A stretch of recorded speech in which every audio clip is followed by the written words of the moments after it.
Assalamualaikum warahmatullahi wabarakatuh. Selamat berjumpa lagi sahabat di channel kesayangan kita ini, Dunia Muslim, channel yang membahas tentang berbagai hal yang menarik seputar agama Islam. Di video kali ini sahabat, kita akan membahas salah satu hal yang saat ini terus happening dan menjadi perbincangan netizen di media sosial, malahan menimbulkan pro dan kontra di kalangan umat muslim, yaitu masalah nasab Ba'lawi para habaib. Nah, di video kali ini sahabat, kita akan mengupas tentang 5 fakta pro kontra nasab Ba'lawi habaib di Indonesia yang pastinya sangat recommended nih untuk kalian ketahui. Kami di sini selaku admin ada di tengah-tengah, ingat ya, ada di tengah-tengah supaya Islam ini menjadi Islam yang penuh damai, keindahan, tanpa harus ada pertikaian sahabat. Maka oleh karena itu kita akan melihat dari segi sudut pandang di antara pertengahan yang pro terhadap Ba'lawi dan juga yang kontra terhadap Ba'lawi. Nah, sebelum kami membahas apa saja dari sejumlah fakta pro kontra nasab Ba'lawi para habaib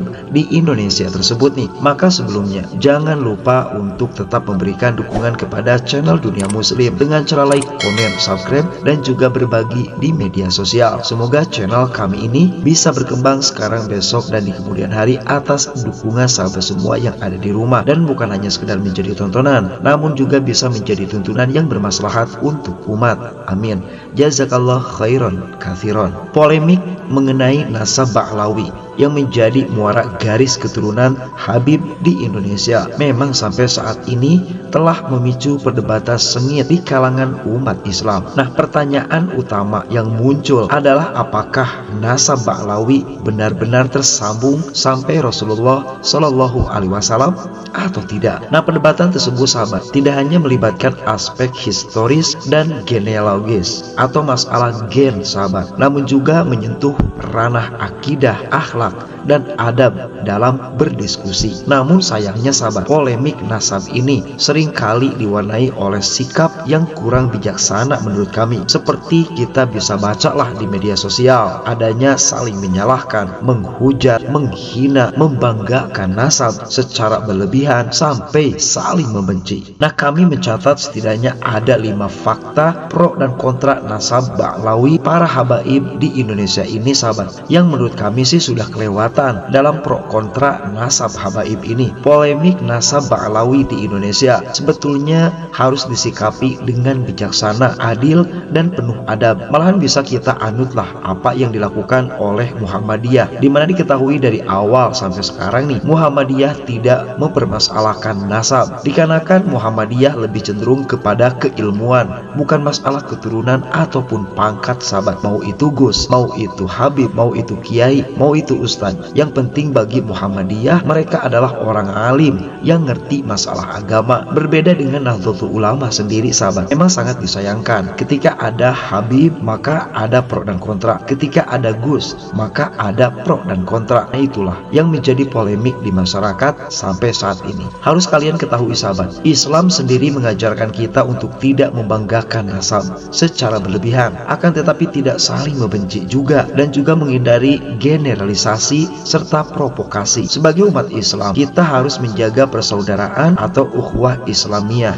apalagi ukhuwah watoniyah, dan juga menghindari segala bentuk permusuhan yang dapat merusak ukhuwah Islamiyah. Wallahu alam. Nah, bagi kita yang penasaran nih untuk sahabat semua, maka berikut merupakan 5 fakta pro kontra nasab Ba'lawi para habib di Indonesia yang kami rangkum dari berbagai sumber di internet. Kami sertakan sejumlah dalil Al-Quran dan juga Al-Haditsnya supaya kita lebih sadar sahabat, lebih menjaga lagi bagaimana persaudaraan sesama umat muslim, baik itu dari yang pro ke habib atau yang kontra, semuanya sama kok, kita ini Islam. Maka berikut adalah 5 faktanya. Yang pertama, hilangnya sikap adil dalam berpikir dan bersikap. Salah satu ciri utama pengkaji ilmu dalam Islam adalah harus adanya sikap adil. Namun sangat disayangkan sahabat, dalam polemik nasab Ba'lawi ini ternyata sikap ini seringkali hilang, tidak ada. Kedua belah pihak cenderung merasa diri mereka benar dan mengabaikan kemungkinan kebenaran dari pihak lain. Padahal di dalam tradisi keilmuan Islam, sikap adil dan terbuka sangat dianjurkan. Imam Asy-Syafi'i radhiyallahu an pernah berkata, "Ra'yu shawab yahtamilu khata, wa ra'yu ghairi khata yahtamilu shawab." Yang artinya, pendapatku benar namun mungkin saja salah, tetapi pendapat orang lain salah dan bisa jadi benar. Itu kata Imam Syafi'i radhiyallahu an. Nah, pernyataan ini mengajarkan kepada kita sahabat untuk tidak merasa paling benar dan selalu terbuka terhadap kemungkinan kesalahan dalam pendapat kita sendiri. Di dalam konteks polemik nasab Ba'lawi, sikap ini seharusnya menjadi pedoman agar perdebatan tidak berujung pada permusuhan, apalagi saling hujat di komentar sahabat. Ada video Habib misalnya, kita komentari, oh ini bukan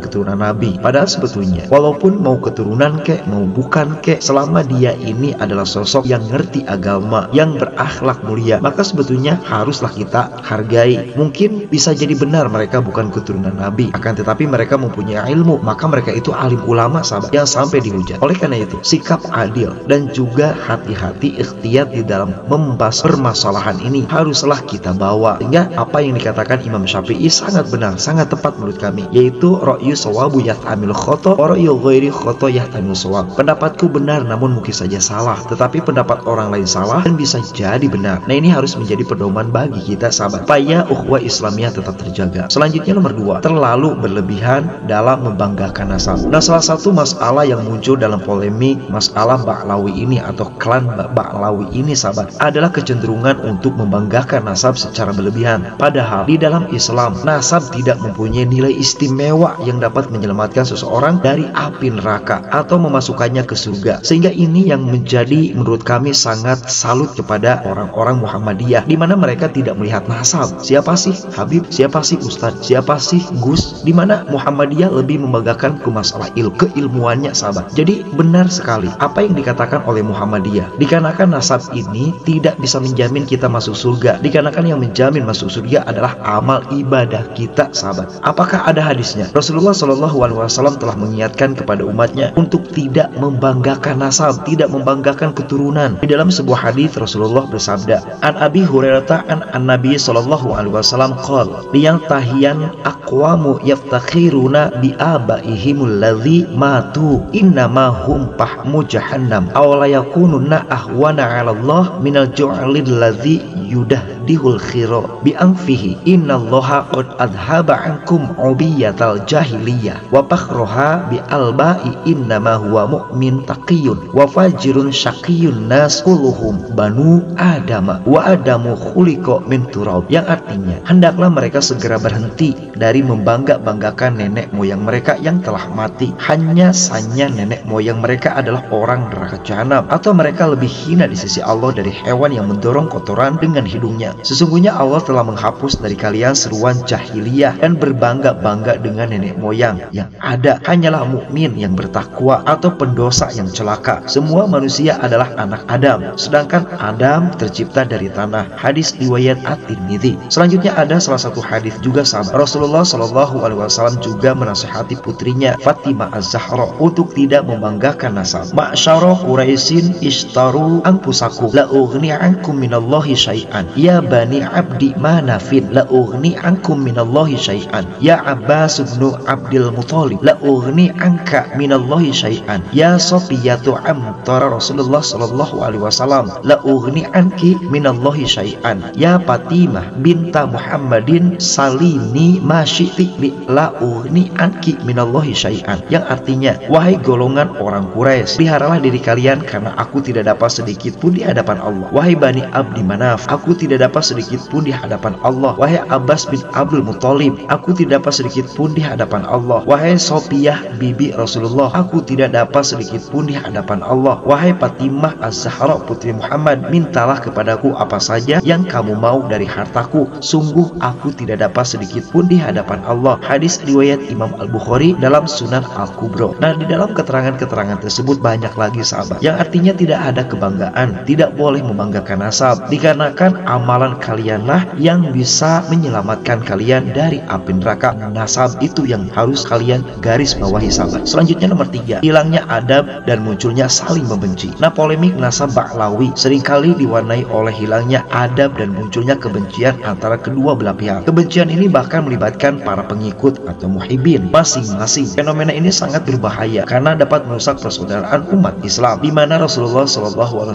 telah memperingatkan. An Abi Hurairah radhiyallahu an, qala Rasulullah SAW, la tahassadu wa la tanajashu wa la tabaghadu wa la tadabaru wa la yabi' ba'dukum 'ala ba'd wa kunu 'ibadallahi ikhwana. Al muslimu akhul muslim, la yadlimuhu wa la yakhduruhu wa la yakdzibuhu wa la yahqaruhu. At-taqwa hahuna. Wa yushiru ila sadrihi thalatha marrah bihasbi mri'in minasyarr ayahqiru akhahul muslim. Kullul muslimi 'alal muslimi haramun damuhu wa maluhu wa 'irduhu. Rawahu Muslim. Yang artinya, janganlah kalian saling dengki, melakukan najasi, saling membenci, saling membelakangi, dan sebagian dari kalian menjual apa yang dijual saudaranya. Jadilah kalian semua hamba-hamba Allah yang bersaudara. Seorang muslim adalah saudara bagi muslim yang lain, sehingga dia tidak boleh menzoliminya, menghinanya, mendustakannya, dan merendahkannya. Takwa itu letaknya di sisi sambil menunjuk ke dadanya sebanyak 3 kali. Cukuplah seorang itu dalam kejelekan selama dia merendahkan saudaranya sesama muslim. Setiap muslim terhadap muslim lainnya haram dan terjaga darah, harta, dan kehormatannya. Hadis riwayat Muslim, derajat hadis sahih. Selanjutnya nomor 4, generalisasi yang berbahaya. Polemik nasab juga diwarnai oleh generalisasi yang berbahaya menurut kami sahabat. Misalnya, menegaskan seluruh nasab habaib di Indonesia sebagai terputus sama sekali tanpa mempertimbangkan kemungkinan adanya pendapat lain yang menyatakan ketersambungannya. Generalisasi semacam ini dapat menimbulkan ketidakadilan dan permusuhan. Nah, di dalam Islam, generalisasi tidak dibenarkan sahabat. Bahkan dalam konteks benda mati, Al-Quran mengajarkan kita untuk tidak melakukan generalisasi. Bismillahirrahmanirrahim. Wa inna minal hijarati lama yatafajjaru minhul anhar wa inna minha lama yashaqqu fayakhruju minhul ma wa in minha lama yahbitu min khasyatillah. Yang artinya, dan di antara batu-batu itu sungguh ada yang mengalir sungai-sungai daripadanya, dan di antaranya sungguh ada yang terbelah lalu keluarlah mata air daripadanya, dan di antaranya sungguh ada yang meluncur jatuh karena takut kepada Allah. Surah Al-Baqarah ayat 74. Selanjutnya yang terakhir dari 5 fakta pro kontra nasab Ba'lawi para habaib di Indonesia, yaitu di urutan nomor 5, bahaya provokasi dan adu domba. Nah, ternyata polemik nasab Ba'lawi juga seringkali diwarnai oleh provokasi dan adu domba. Hal ini sangat berbahaya karena dapat memecah belah umat Islam sahabat. Rasulullah SAW telah mewanti-wanti di dalam salah satu hadisnya, khiyaru ibadillahil ladzina idza ru'u dzikrallahu wa syiraru ibadillahil masya bin namimati mufarriquna bainal ahli al-baghunal buru al-la'ana. Sebaik-baik hamba Allah ialah hamba yang senantiasa mengingat Allah, dan seburuk-buruk hamba Allah ialah orang-orang yang suka mengadu domba, suka memecah belah antara orang-orang yang saling mengasihi, serta mereka yang suka berbuat zalim, mencerai beraikan manusia, dan selalu menimbulkan kesusahan. Hadis riwayat Imam Ahmad. Nah, apabila kita simpulkan sahabat, apabila ada perbedaan di antara kita, ada yang pro dan kontra, maka sebaiknya harus yang kalian ingat, kita ini bersaudara. Gak usahlah saling bertengkar. Apakah Habib ini keturunan Nabi? Wallahu alam. Apakah tersambung atau tidak? Wallahu alam. Walaupun memang seharusnya memang sih harus ada keterangan lebih apakah benar atau tidaknya. Akan tetapi selama masih belum ada yang benar, maka yang dikedepankan oleh kita adalah yang pertama husnudon, berbaik sangka. Yang keduanya harus kita ingat, innamal mu'minul ikhwah fa'aslihu baina akhwaikum. Kita ini bersaudara. Apabila ada perbedaan di antara pro dan kontra ini, maka damaikanlah. Islam itu damai sahabat. Semoga apa yang kita bicarakan di video kali ini bisa bermanfaat untuk kita semua. Wallahu a'lam bishawab. Wassalamualaikum warahmatullahi wabarakatuh.